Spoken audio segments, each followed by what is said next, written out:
In 2021, we've had so many products that went viral. In some of these products, we were wondering, are they good for all skin type, and especially the skin of color? Skin of color being someone like me who is African or Black American or even Asians. Yes? So in this today's video, we're going to be discussing the product that went viral that we think they're good for you or not good for you as a woman or man of skin of color. And we're going to be learning from one of my favorite doctor, Dr. Fee. My name is Peris Mbuthia.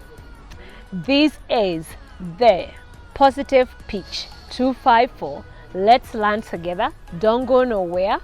Call a friend, tell a friend, share, and let us all know how to take care of our skin and the right product to use.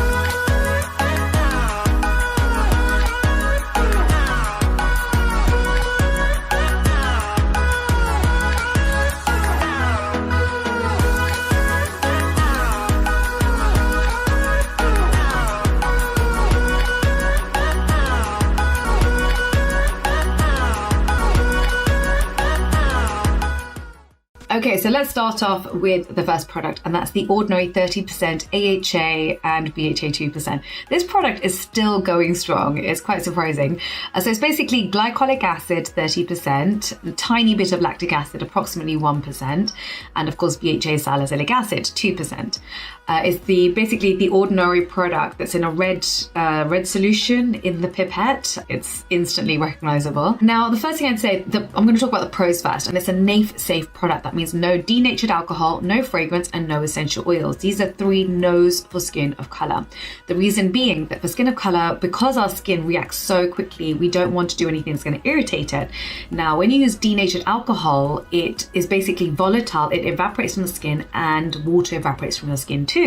Already, skin of color has less ceramides than Caucasian skin, and so our skin is already naturally drier.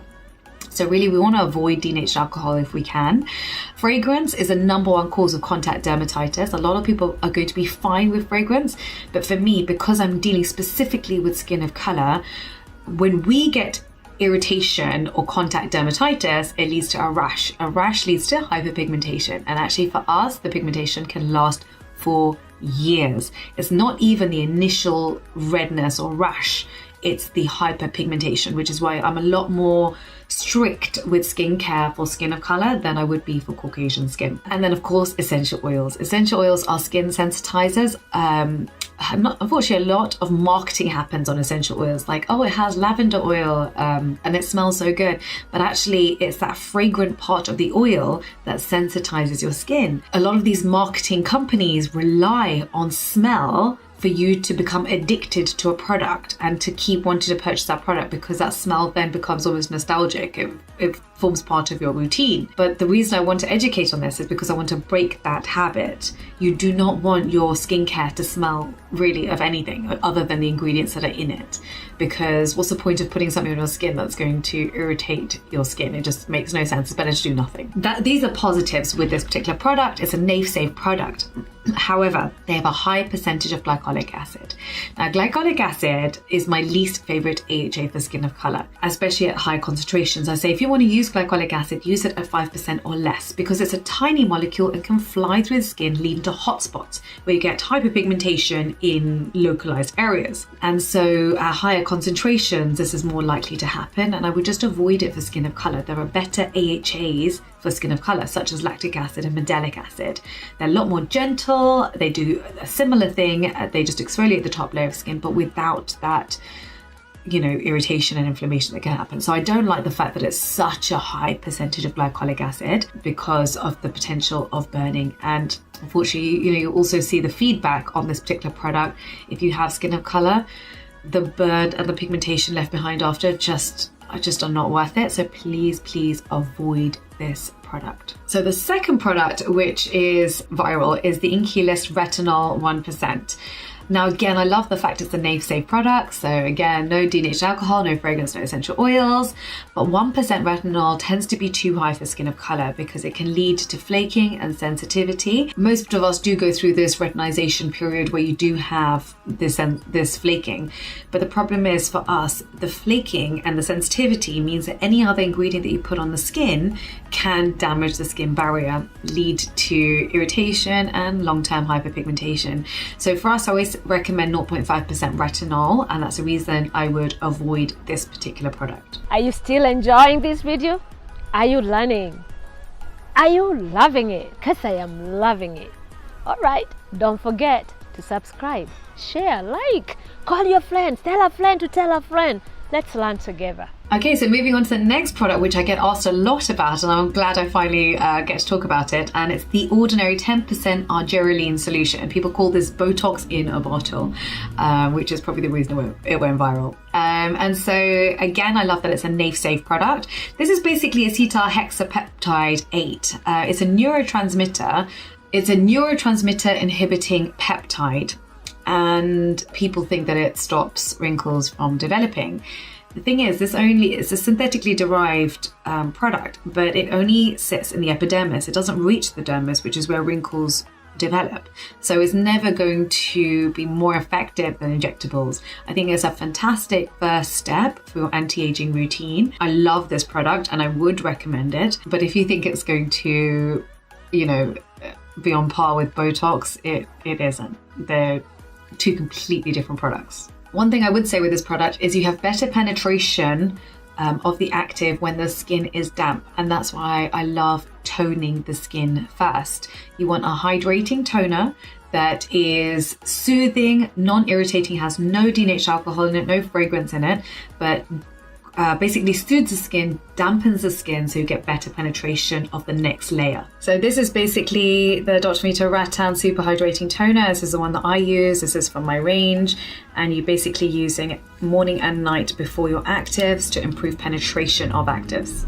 The next ingredient I've seen a lot of, and this is succinic acid blemish treatment from The Ordinary. And it's a very odd formula. If you turn over, a lot of you now know how to read the ingredients list. After you've watched 10 of my videos, you really should be able to read at least half the ingredients list, and this is going to shock you. So imagine this product basically was formulated for acne prone skin. So as a formulator, immediately I'm thinking, okay, make sure I'm using ingredients that are gel-based, water-based, light, non-comedogenic. You're trying to avoid fats actually in a product that's for acne-prone skin. So these are the ingredients, and immediately you're going to think like, what were they thinking? So the third ingredient here is glycerol stearate SE. That's 3 out of 5 on the comedogenic scale. That's the third ingredient. That means it's quite high up on the ingredients list.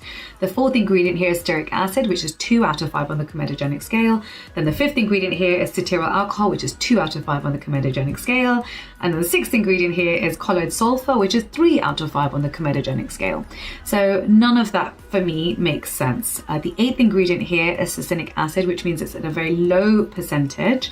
And the 10th ingredient after succinic acid is salicylic acid at about 1%. But this is the only active in this product.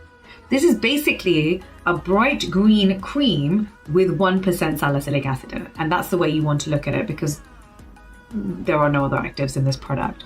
And this is also what I want to teach you. This bright green color that you see on TikTok and Instagram, and people are drawing Christmas trees with the bright green paste on their face, that makes you feel like, I want to do that too. It's an exciting, novel thing that you want to put on your own face.